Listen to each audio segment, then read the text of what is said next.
welcome back to Rue's Life. So today I'm going to be talking about what seeds I will be sowing in March.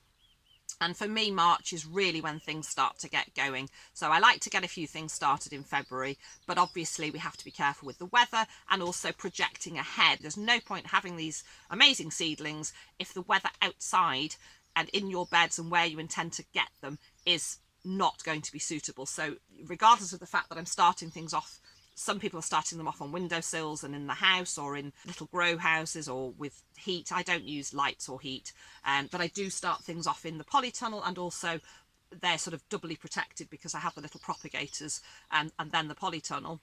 But as I say, there's no point having them developing these seedlings when you've got nowhere to actually put them. So you do need to think about long term.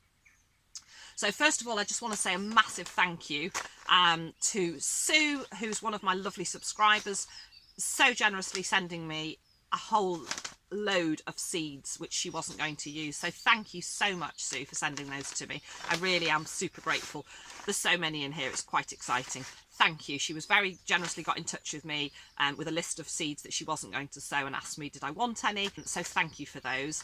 And what I have done, Sue, if you're watching, is you had duplicated a few, and one of my work colleagues who is getting into growing, I gave him some tomato seedlings the last couple of years, and I think some cucumbers and some courgettes, and he's really got the growing bug to the point that he's actually bought himself a polytunnel which he put up last year. So he's really got the bug. So I did give him a couple of packets of these as well, so I've shared a few out with him too, and that's something that we can all do, and it's something I do try and do as well. If I've got more seeds than I'm going to use, or if I've harvested seeds and I think I'd like to share them with people, the other thing I like to do is we inevitably end up with too many seedlings, and if we haven't always got a place to put them, I like to give those to friends, family and work colleagues as well.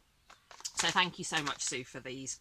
So as I say, I'm planning now what I'm going to be sowing in March.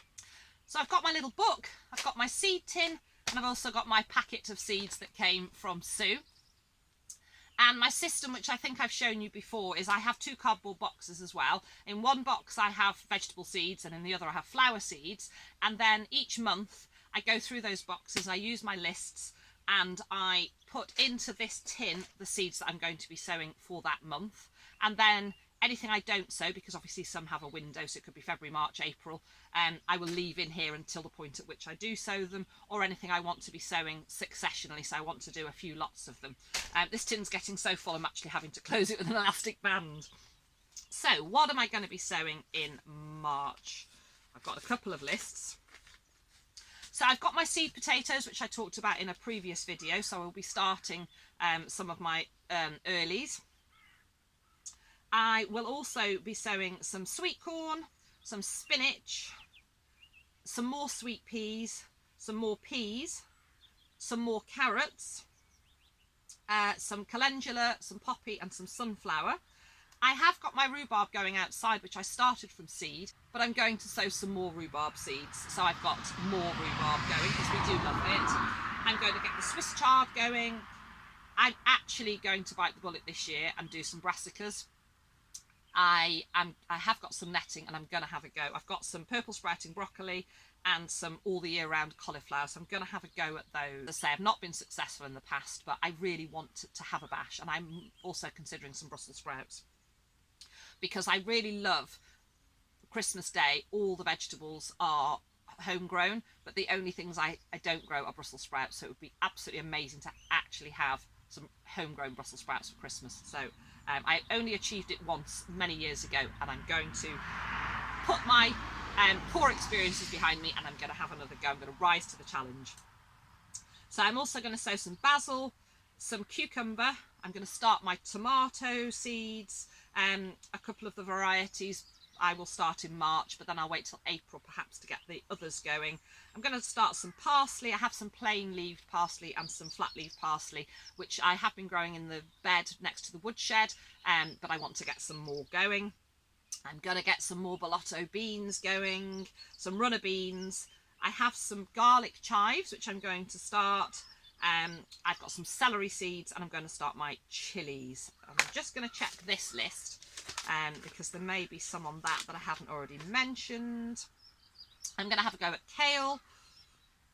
I'm going to try this year, and it's thank you very much to Sue, some aubergine. I love aubergine. I love cooking with aubergine. I love making a moussaka. So I'm going to have a batch of growing some aubergine this year. I'm going to get some oregano in, some Californian poppy, which I adore. Those of you that have watched previous videos, especially last summer, I had an absolute abundance of Californian poppy in that vegetable bed, and they were just beautiful. I do like to interplant flowers within my vegetable area because it helps to attract your pollinators, and then I also find that it, you know, in your spaces that you haven't perhaps got any vegetables, it just helps to fill those gaps, and it helps to keep on top of weeds. And then with the Californian poppy, I actually left them over winter as a bit of a mulch, and then it again helped to stop those weeds from coming through. I've already mentioned those, and those are for April. So yes, I've got a lot of seeds. I don't know if I mentioned sunflowers, but I'll start some sunflowers as well. So as you can see, my tin is absolutely brimming.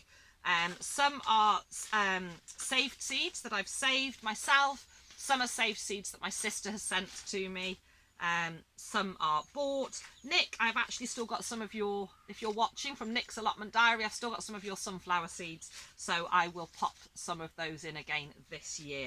So as you can see, I've got a whole variety of different seeds to get going in March, and I'm really looking forward to it.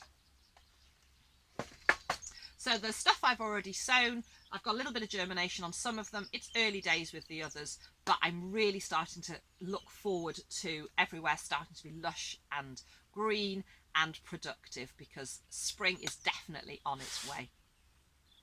So thank you so much for watching. Take care, and I'll see you all again soon.